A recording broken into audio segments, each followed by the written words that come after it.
Assalamualaikum warahmatullahi wabarakatuh. Halo anak solih, hari ini kita akan belajar tentang alat gerak hewan dan manusia.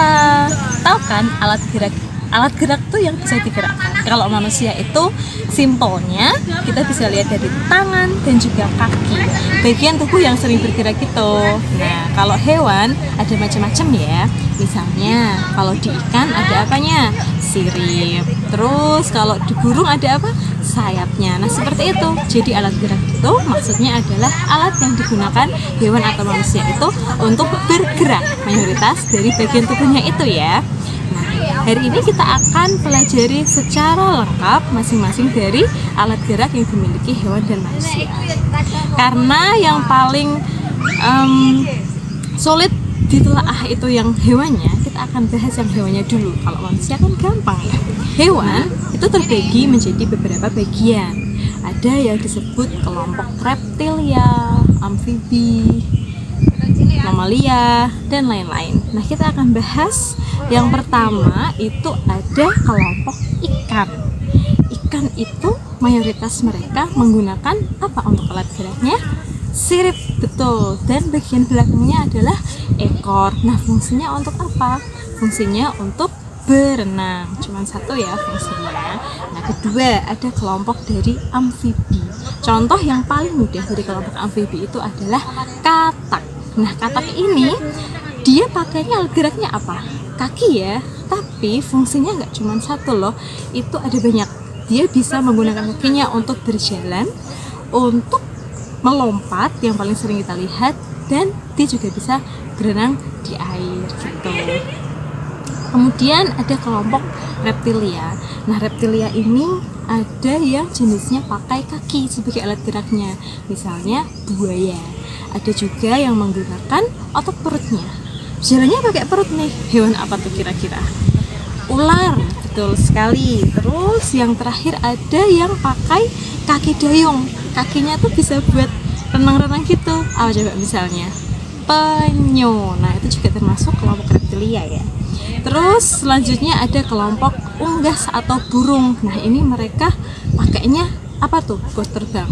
Sayap ya, betul sekali. Mereka pakai sayap dan juga kaki untuk berjalan. Kalau sayapnya jelas untuk terbang ya. Kemudian yang terakhir ada kelompok mamalia. Mamalia itu mudah sekali. Yang mayoritas kita temui misalnya kayak kerbau, sapi, terus kucing kali ya, macan. Nah, itu mereka pakai apa? Pakai kaki ya. Kakinya untuk berjalan, untuk melompat, untuk berlari. Dan ada juga mamalia yang dari kawasan ikan, misalnya paus atau lumba-lumba, itu juga termasuk mamalia karena mereka beranak. Tapi mereka alat geraknya apa? Pakai sirip juga karena mereka hidupnya di air. Nah, itu. Sekarang dari penjelasan tentang manusia kita beralih ya. Manusia itu memiliki alat gerak tangan dan kaki yang fungsinya selain untuk berjalan, kakinya itu juga bisa untuk berlari, bisa untuk melompat, memanjat, banyak sekali. Termasuk juga tangan. Tangan juga bisa untuk memegang, untuk melempar ya, nggak cuman buat gerak-gerak aja. Nah, seperti itu, fungsinya banyak. Kenapa sih tangan itu bisa bergerak? Karena ada apanya? Karena ada otot dan tulangnya. Jadi alat gerak manusia itu ada dua macam ya. Ada alat gerak yang aktif dan pasif. Kalau yang aktif itu ototnya, sementara kalau yang pasif itu tulangnya. Kenapa tulang disebut alat gerak pasif? Pasif itu artinya diem.